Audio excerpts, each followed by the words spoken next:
Hey guys, and welcome back to my channel. So today's video is going to be the January book tag. This was created by the lovely Miss Jan Agaton, over at Jan Agaton, duh. She created this tag last year, and I am here this year to give my answers. I don't know. We're gonna do the thing. So if that intrigues you at all, then keep on watching. All right, so I have all of my questions written down in my bullet journal. So yes, so question number 1 is, what was the first/last book that you read last year? So this one's really easy. The first book that I read last year was Razorblade Tears. I have since unhauled that book just because it wasn't a favorite of mine, and I definitely needed more space on my wonderful shelves that are behind me. It wasn't the worst one I've read. I think I gave it like a 3.5 star. So solid book. It was all right. I just didn't love it. I went into it thinking it was going to be more horror, but it was definitely more of like a literary fiction with a bit of a thriller twist to it. It was fine. Again, would never read it again, so that's why I got rid of it. And the last book that I read in 2022 is Blood on the Tracks Volume 5. I definitely branched out into my manga game more towards the end of the year. This is very like Bates Motel vibes with like the weird parent-son relationship. But I'm only on volume 5, so I'm excited to see where this goes. Okay, question number 2 is, what is your first read this year? This one's kind of hard. I'm reading a book right now that I started back like a few days before New Year, and I'm loving it. I'm taking it really slow, so you know, I'm not trying to rush through that one. But as for the book that I'm going to actually start first this year, I couldn't tell you. I am definitely 100% a mood reader, and so trying to figure out what book I'm going to read first is always the hardest. Like, starting a new book is really hard for me. Once I get into it, I'm like, go, go, go, let's do this, you know? But I have a couple different options over here. I have like a TBR like basket of like books that I've gathered for like buddy reads and like book clubs and stuff that just sounded good at the time. So I'll probably pick one of those. There's like, I think Jackal is in there, Tomorrow and Tomorrow is in there. The Messy Lives of Book People is one that I'm going to do for Buzzwordathon. So I'm thinking that might be it. I don't know, but we will see. If you are interested in what I'm reading first, check out my Instagram. I will link it down below, and follow me if you don't already. So, okay, so question number 3 is, share 3 reading goals this year. I guess the biggest one is my Goodreads goal this year is 52. So that's a book a week-ish. I really would like to try to do that. I am not one of those people that can do 100 books in a year, no matter how hard I try. I love reading, I do, but I like to do other things aside from reading. Now, most books that I read are anywhere between like 275 and like 350 pages. If I read more shorter books, like more novellas, I think I could definitely do it. But you know, so reading goal is 52. I do want to try to read 50 pages every day.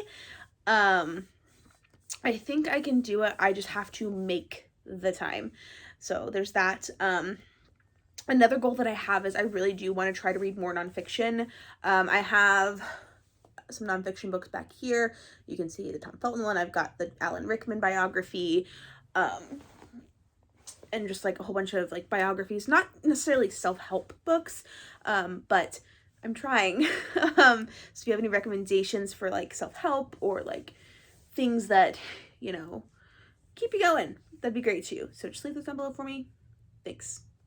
Okay, so number 4 is share 3 anticipated titles. So I have a list of books in my phone, of books that I want to purchase myself, and like if they're not released, I have the release dates on there. A couple that come to mind, the new Riley Sager. I am a huge Riley Sager fangirl. I have all of his books. I have read them all. I have enjoyed the majority of them. The majority of them for me have been 4 or 5 stars. Wasn't the biggest fan of Survive the Night. I think I gave it a 3, so solid book, but you know, not the best. I will still keep it because I'm obsessed with this man. So that's one. And then another one, Happy Place by Emily Henry. I love me some Emily Henry. And then Also, I think, doesn't One of Us Is Back come out this year by Karen and McManus? Yes. Yes, it comes out in like June, I think. So One of Us Is Back by Karen and McManus is another one. Yellowface by R.F. Kuang, I'm intrigued by. I have not read an R.F. Kuang book yet, but I think I will enjoy their writing style. That's another one that I'm pretty stoked about. I'm also really excited for the new Grady Hendrix that comes out in like 2 weeks. So I have a lot of books I'm excited about. Yeah. All right, question number 5. Which goals did you reach / not reach last year? I set a lofty amount of goals for myself last year. I know I did reach my Goodreads goal, which I believe I left at 40. Right? I think I started it at 40, left it at 40, but I did like surpass that. I think I read like 52 or 54 books, something along those lines. Another one that I had was to read a classic every month. That stopped in like February. Did not happen. And then I think my other one was to also try to read 50 pages every day. I just hit like a terrible reading slump in the middle of the year last year, and so, you know, that obviously didn't happen. I am trying to reach that goal again this year. We shall see. Like I said earlier, I just have to make the time for it. So, yeah. Number 6, are there any new releases this year that you have no desire to read? I mean, not necessarily. When it comes to stuff that I don't have any desire to read, it's mostly like high fantasy things. But generally, if it sounds even remotely intriguing, it'll pick up on my radar and I'll at least look into it. I don't like to think about books that I'm not gonna read. I just think about books that I'm hopefully gonna get to at some point. All right, question number 7. Any reading habits that you want to change this year? Kind of. Like I said, I do want to read more nonfiction. I generally read for enjoyment and escapism, not necessarily like learning things. I think I'd like to change that. I think I want to like kind of see how people's minds work and like that sort of thing. I also want to try to not get so distracted when I read. My problem is I love my phone. Like, I'm a 31, almost 31-year-old woman. I love my phone. And so, you know, it's always a distraction. I have notifications on. I just need to learn to sit, put my phone away for X amount of time, turn off notifications, leave it alone, put it in another room. I just get so easily distracted that reading 50 pages or more sometimes is the hardest thing that I can do. So don't want to get as distracted as I normally do. I do want to read a lot more nonfiction, like I've said.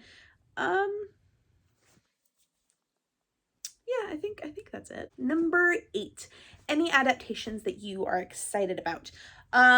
So any adaptations that are coming out this year, I haven't actually read the source material yet. So like, I know that Daisy Jones and the Six is releasing an adaptation this year, which that is on my yearly TBR. I will read it this year. We'll see when, but it will happen. Another one that I'm pretty excited about is You season 4. Have I finished season 2 yet? Or season 3 yet? No. Am I going to? Probably should restart the season. But yes, I will get to that at some point. I think it comes out in like February or something. So there's that. I don't know of any other adaptations coming out this year that I'm actually excited about. So, yeah, I don't really follow adaptations too terribly much. But okay, question number 9. Favorite bookish memories of this year. So the one that comes to mind the most is definitely getting to meet Riley Sager back in June. He did a tour for when The House Across the Lake came out, and he did a signing. He was up in St. Louis, and I got to go, and it was literally the coolest day of my life. Like, meeting my favorite author was just a dream. Like, he was so nice and like funny and just like a joy. Another bookish memory is definitely getting closer to a few people on the internet and like on Instagram and stuff. I found a couple people that I'm like super vibing with. I need to find more real life friends who read. So, you know, anybody in the Southern Missouri area, holla at your girl. Another memory that I have is just going to explore a ton of used and indie bookstores. Every time I've gone out of town, I've gone to at least one indie bookstore, and most of them have been in a new city, which is great. Like, it's always fun getting to go to these like little mom and pop book places and like hopefully buying something. I try to buy at least one thing at every little bookstore I go to, whether that be like a magnet or a book. I don't know, I love the vibes of most of the ones I've been to have been like super. Okay, question 10. Are there any carryovers from last year that you still plan on finishing? So I technically have two. I did start both of these last year. The first one is A Court of Mist and Fury by Sarah J. Maas. I am like 200 pages in and I like just stopped. I think I was going through like a reading slump and I needed something more like fast paced and like a thriller, not a fantasy, but I do plan on finishing this book this year, continuing on with the series. I don't know if I'll finish the series this year because I don't want to burn myself out, but Akamath, and then my current read, which is The Atlas 6 by Olivia Blake. I am 220 pages into this. I really do want to try to finish it within the next like 2 days. I think I can do it. I just have to not get distracted and make time for it. So enjoying it. I'm taking it slower just because it's so dense with information. Of course, the two fantasy books I'm reading when I normally don't read fantasy. So that is the end of this January book tag. Normally I would tag people on here, but like, your girl doesn't have many bookish friends. So the people that I want to see do this, Kemi from Burrows and Books. Let's see, who else? Sav from Riveting Reads would be really cool to see this. Gabby, listen. Jan is your February book host. You have to do this one. Aside from that, anybody who wants to do it, let's spread this tag. Let's give Jan all the love and the support. This is just a Jan Agaton stan channel at this point, but that's fine. Anyway, so yeah, thank you guys so much for watching. If you enjoyed, leave a like, leave a comment, let me know some of your bookish goals this year, and I will see you on the flip side. Bye.